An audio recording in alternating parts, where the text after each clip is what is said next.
Hi, welcome to my latest YouTube video. I'm Ross Rosenberg. Today I get to talk to Rick Belden, a friend, a colleague, and probably one of the best life coaches I've ever met. If you followed me, you know that we've talked about two or three times before. He wrote a foreword to one of my books, and he's just a wonderful person who has a deep understanding of all sorts of mental health concepts that usually elude a lot of coaches. But welcome back, Rick. It's so nice to see you Hi, again. Ross. Thanks for the opportunity to visit again. And, thanks to everybody who's listening.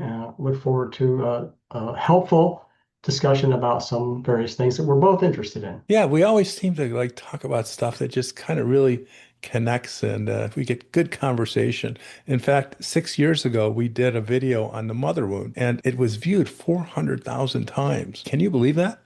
We must have said something right, huh?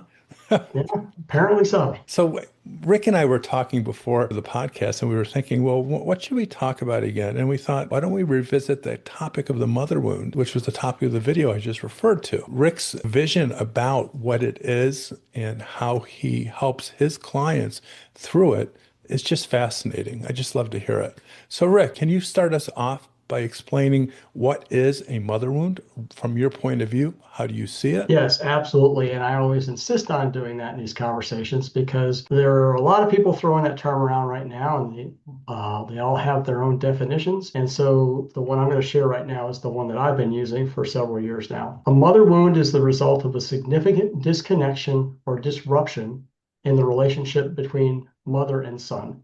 It could be mother and daughter, but I work with men. So language is male focused for me. This can occur not only due to under-engagement by the mother with her son, but also over-engagement.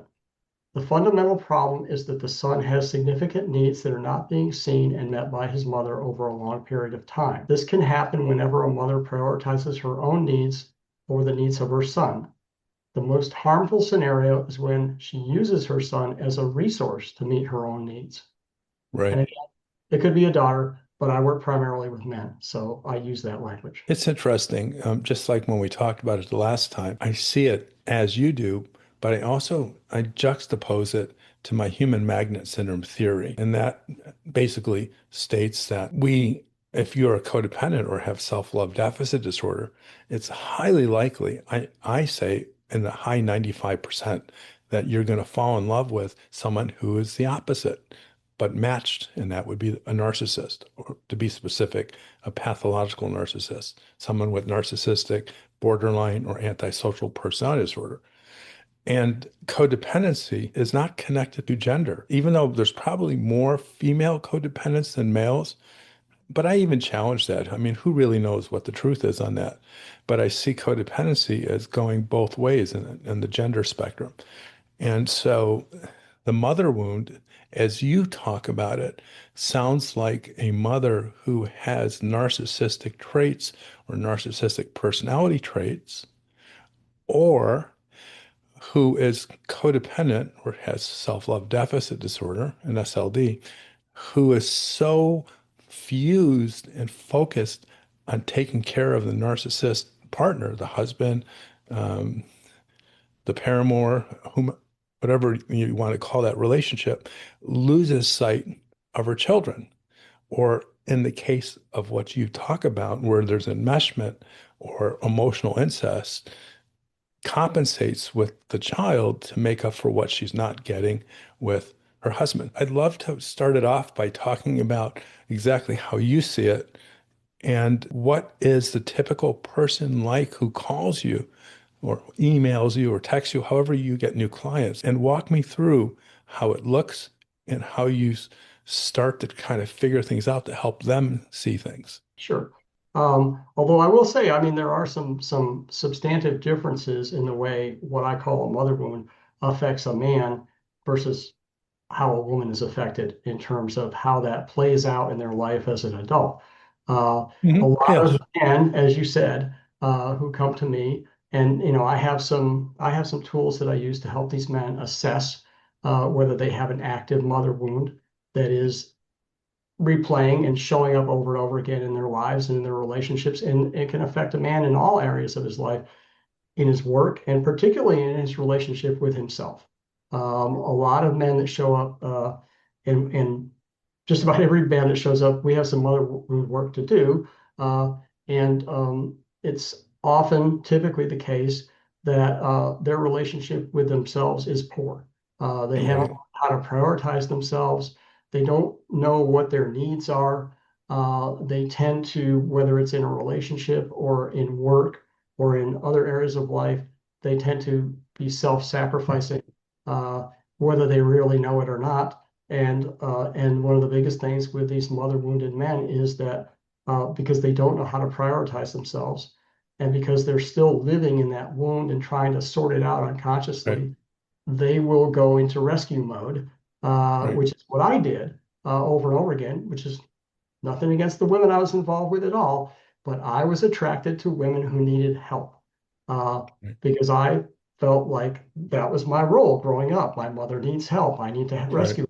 I need to save her. And so I just continued to do that unconsciously, throughout the majority of my adult life. And the guys that I work with, they may have never had a girlfriend, or they may have been married for 30 years, or they may have been divorced a couple of times, but they still have a lot of those dynamics I just talked about that are going on in themselves.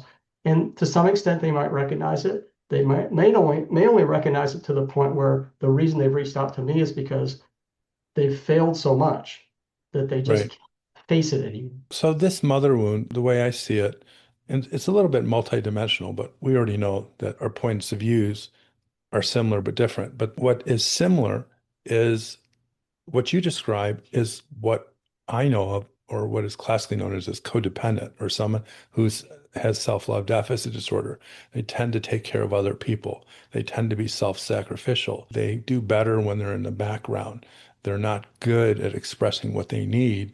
They're easily manipulated. Just to simplify it, I refer to that as the SLD, the codependent. That the trauma in childhood that creates SLDD, codependency, is attachment trauma because the parents, and typically one parent has a narcissistic personality disorder and the other is a codependent. Remember the human magnet syndrome. Because of the parents' commingling of mental health problems, the child gets lost. One child, usually, sometimes two, finds his or her way to the parents, to the narcissist parent, and sometimes the codependent parent, as the good child, the hero child, the gifted child. And that child learns to mold themselves to this parent's needs and forget about or push away their own needs so that they can find a place in their family and not be neglected or harmed.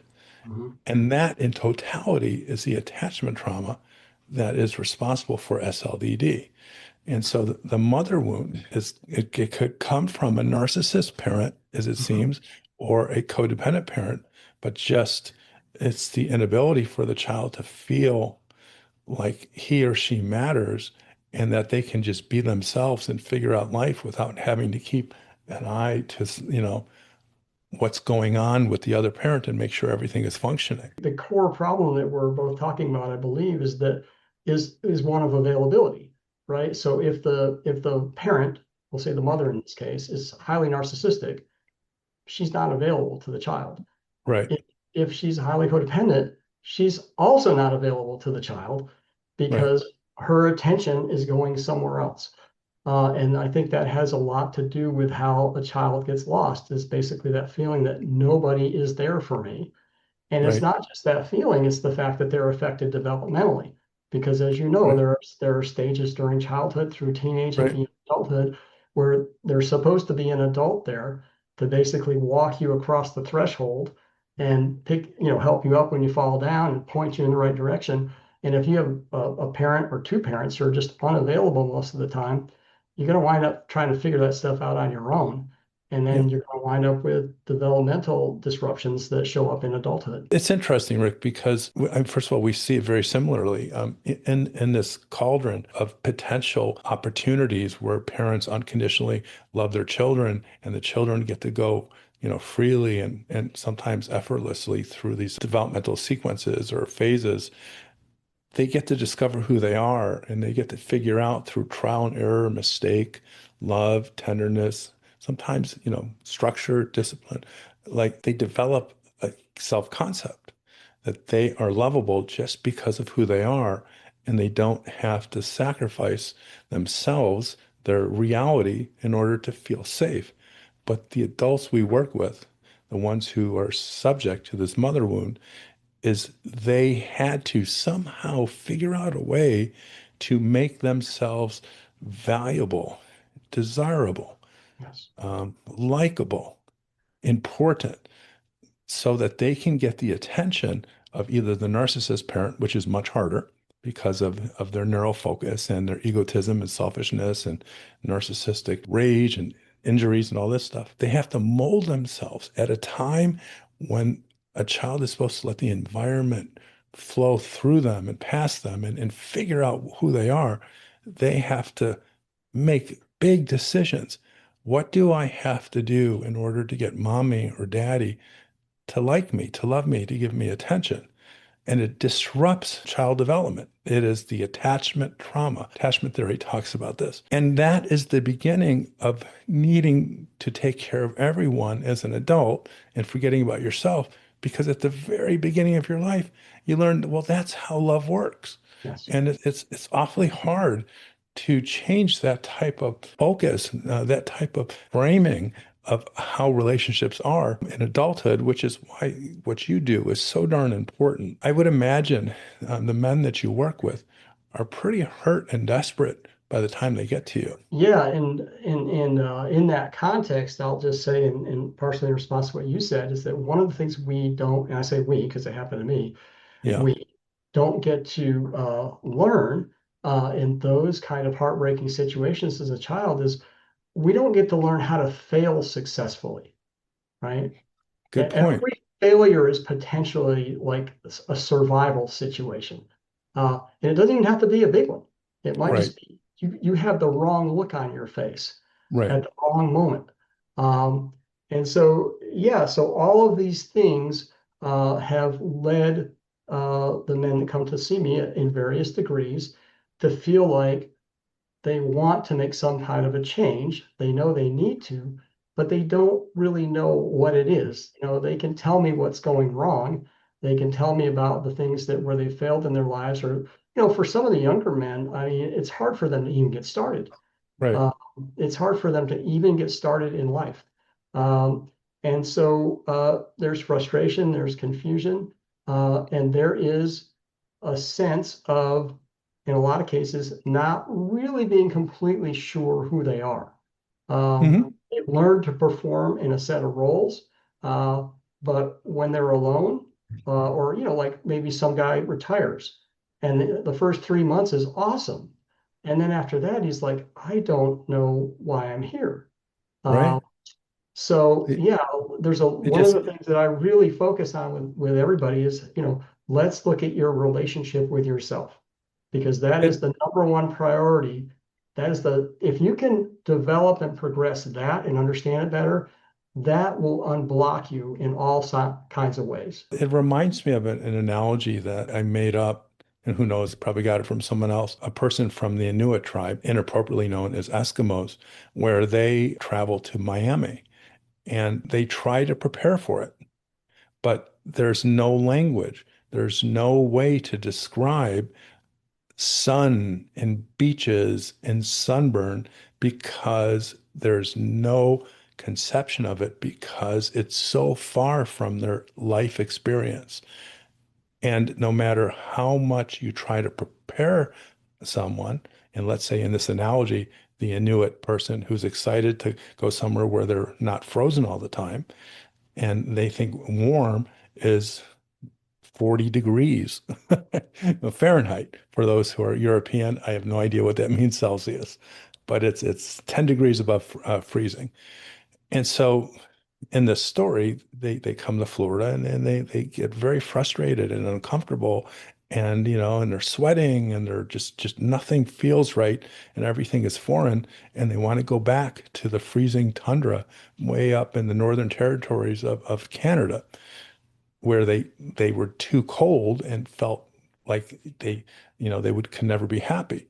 So using that as the analogy as an SLD, a codependent who wants to get better, but they just can't imagine what it's like to set boundaries and have someone listen to them, to not feel invisible, to believe that stating your opinion matters and makes people respect you more and invites friends, invites respect. Analogously to the Inuit, they don't know what the beach and 90 degrees in Miami or 100 degrees is like. They can't.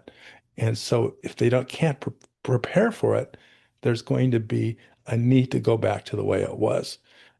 And that is what I think we both do is we help our clients understand what this phenomena is and, mother wounding, attachment trauma, codependency, whatever terminology we use to help them like see what it is. Like, oh yeah, because of what happened to me as a child and my relationship with my mom, I didn't learn all this stuff. And I think that experience and that naming of it and that explaining of it helps resolve the trauma. What do you think of this process and can you relate to it in your own practice? Yes, I can relate to it professionally, and I can relate to it personally. When I offer people a free 30-minute discovery session to kind of check me out and see if we're a good match. And one of the things I always talk about in that discovery session is like, I'm gonna help you do some reconceptualization, because your internal model, your internal narrative of how everything works is not helping you. It's not productive. It's not accurate. So yes, you have to learn some definitional vocabulary, but you also have to learn some new concepts. And one of the ways that showed up for me, kind of your example about what is sand, what is the sun, and all that stuff. When I first got into my first men's group back in the late 1980s, um, uh, both facilitators talked a lot about the importance of grief and grieving. Yeah, And I knew the dictionary definition of those words, but I right. had no personal understanding of what that, Exactly. none Yeah, at all. And over many, many years, I began to develop some personal experience with it, with some help, as you said, with some guidance, with some assistance in framing. Like when you feel this way, this is probably what it means. This is the benefit of feeling this way and sitting with it and letting it happen. Um, and the thing I learned when I was doing my mother wound work, when I really got into the depths of it back about 10 years ago, is that there was a lot of grief there right, about, as the thing I mentioned to you earlier, I had to come to terms with the fact that I was never going to get that mother I wanted. right, Never, ever. And that just I felt devastated when I was actually able to stop backing away from that and working around it and actually let myself have that knowledge and have it's such a profound thing because we're really talking about a child, a right, bunch of younger selves inside that work their right, asses off the whole time in the hope that at some point she's going to be the kind of mother that I want and need. And right, children get very devoted to fantasies that are important for their needs and their survival. And so I had done a lot of grieving work before that, but that's when I got really deep into it. And right, uh, and that's not something that people necessarily aspire to do. And right. I Yeah, don't blame yeah, them. yeah, I still hate it myself. But I've learned, and it's not just about being sad, and it's not just about crying, and it's not just about being in pain. It's about actually acknowledging the truth of a situation, something that you've already lost or never had, and you're never going to get or never right, going to get back, and get to the point where all that emotional energy that's attached to that and wrapped around it can move up and out, and you can be free. right. Yes. And going with the idea of naming something that the person had no conception of or understanding of is to talk about what you missed and give examples of normality. I do this a lot. I like to tell stories. It's kind of part of my psychotherapy technique. I'll tell a story, and sometimes they're personal stories, sometimes they're amalgamations of other client stories, which of course I keep I keep all the identifying information confidential, but these stories are important to give people an idea of what is normal. What does a person do when someone is demanding and bossy and narcissistic? Mhm. How do healthy people, people who are self-love abundant, how do they react? How do they set boundaries? And so it's important to help them understand that they should be upset. They should be angry at the person who is hurting them, who's being narcissistic, not at themselves. And Mhm. it's this new idea, it's a new concept.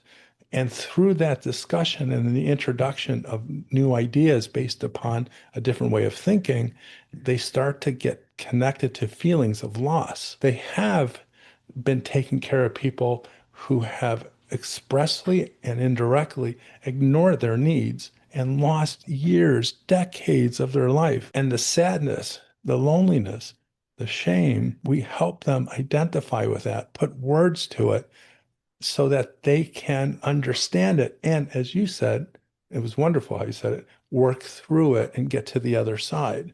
Mhm. And so you can't just say, hey, we need to lead you towards grief so you can let it go and integrate this newer, healthier perspective. We got to help them see what it is. Like I'm going back to the Inuit person, help them understand that, yeah, they want to get out of the freezing, the sub-zero, but going to Miami is not what you want to do. That's a whole nother world that you actually need maybe to move 500 miles south away from some northern peninsula near the Arctic Ocean, Arctic near Santa Claus. And through the introduction of experiences and losses, the grief gives them words to talk about what they didn't know. How do you work with a man's grief once he understands what he lost or what he should have gotten that he didn't? Well, what you just described is, an adult attempting to complete a developmental process that didn't happen as a child. Right, Uh, and so it's not something, it has to be approached with patience, because so right, much of this work is iterative and it builds upon itself. So I have to find out where that man is, right. in his relationship with grief. Does he have a relationship with his own grief? Does he understand what it is? Is he aware of his losses? Uh, Right. when he feels a loss or a failure, how does he respond emotionally by default? Does he respond with anger? Does he respond with frustration? Does he just check out? Uh, does he try to avoid it in every way possible? Um, and so for a lot of these men, the grief project, if you want to put it that way, Right. begins with initially just starting to be able to understand what they're feeling moment to Hmm. moment and connect that with the body. Like, so, when you were talking earlier about a child not getting the attention that was needed as an adult to Hmm. feel safe and develop properly, I felt that in my chest. It was like, oh God, Right. that sounds heartbreaking. It's like, well, I didn't used to be like that, you know? So a lot of the work that I do with men is like to help them to begin to develop that sort of conscious awareness of what they're feeling in their body, in reaction or response to different situations, and also just doing different exercises with them, doing creative exercises, drawing pictures, doing some writing. Um, Right. it's incredibly important to get those men in touch with their younger selves. I typically find with most men, there's a 6 to 7 year old in there who's Hmm. got some unfinished business. And there's usually, just for starters, there's usually two. There's that guy, and there's a pre-adolescent, early adolescent. So like somewhere between 12 and 15. There's Interesting. usually that guy's in there too. And so I do some exercises with them to prioritize. Let's see if we can get connected with these guys, find out what do they think of you, uh, what would they like you to know, because they've got a whole lot of information that can help you understand yourself and help you understand your life and help you begin to develop some different Hmm. patterns and ways to approach things. And so that's a key part of it with everybody, regardless of what the presenting sort of problem is. That's interesting. Thank you for sharing how you work with these clients. But you said something that I connected to. Well, the whole thing I appreciated, but it was the body's role in this. And one of the best book titles in the history of mankind is Bessel van der Kolk's book, The Body Keeps the Score. Mhm. And I knew this by accident 25 years ago when I started to develop what would become my Healing the Inner Trauma Child trauma integration method. I knew that the somatic experience of a problem gets people, the somatic, the body's experience of a problem gets people to the emotional experience of it that is difficult to express, or in the case of trauma, has been disassociated. It has actually been moved from our conscious memory systems to our limbic systems, specifically the amygdala, and stored there where the mind, the brain still keeps tabs on you and makes sure or tries to make sure you don't experience or get close to the same trauma, but it doesn't allow you to remember it. And what I do in the process of my self-love recovery treatment program, when we get to the trauma work, is we get to it by first the body. Mhm. And without going into it in detail, but it looks like this. We're talking about sadness, we're talking about grief, and we're talking about losses, specifically when they were a child. And they go by what I call data memory. There's two types of memories. The data memory is what we recall, the information. The Mhm. affective memory is the memory that is sequestered and put away and disassociated, typical for SLDs or people with PTSD. And we talk about the memory, and I could see in their face there's an experience of pain. I can see it, that whether it's, tears in the eyes, whether it's shaking, there's just this shift where I can tell the affective memory is just kind of is being triggered, but it's something's happening with the body. And it's through the experience with the body, I connect them back to that memory. But I don't want to go into that technique into detail here, but to say using a client's experience with body sensations are so important to help them dealing with this trauma, this grief, and this losses. And it's so nice to hear you do that also. Yeah, and it's, because I'm a coach, I want to like teach people how to do these things for themselves. Right. Uh, I don't want them to have to rely on me to have those experiences. But as I said, when I was younger, I needed experienced people around me to help me frame these things. Uh, so that, one example I've used with clients before is you've probably seen those old maps before the world had been circumnavigated, and it Yeah. shows you go to the edge and then there's a bunch of dragons and then you fall off the edge. That's what this stuff feels like Yeah. to people, right? Yeah. And so they don't, and that's the thing, they don't have a map. So we talked Yeah. earlier about concepts. Part of a concept is having a map.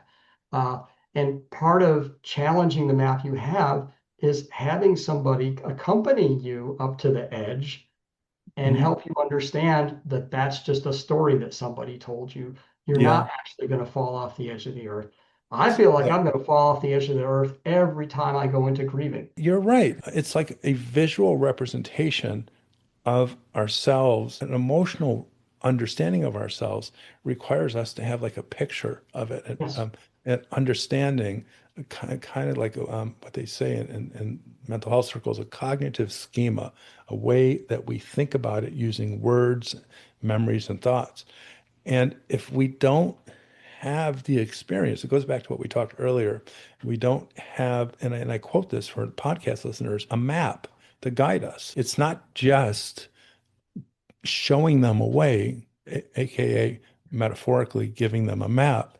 Sometimes it also requires updating or actually removing or updating an old map, and say a map that base says you go past a certain part in the Atlantic, you're going to fall off into the abyss, is to help them understand that this map never guided them to self-love or to toward healing, and that they have to suspend it, get rid of it, or analogously throw it away and consider this new way of looking at things. In fact, that gives me a lot of ideas for what I want to do with some clients. So thank you, Rick.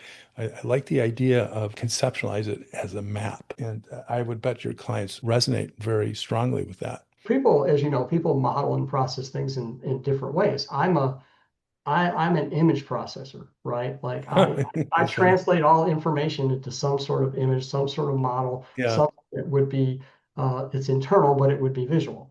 Uh, Yeah. I'm always been a model builder. It's like, every Right. time I started a new job, it seemed like the first few weeks I wasn't doing anything.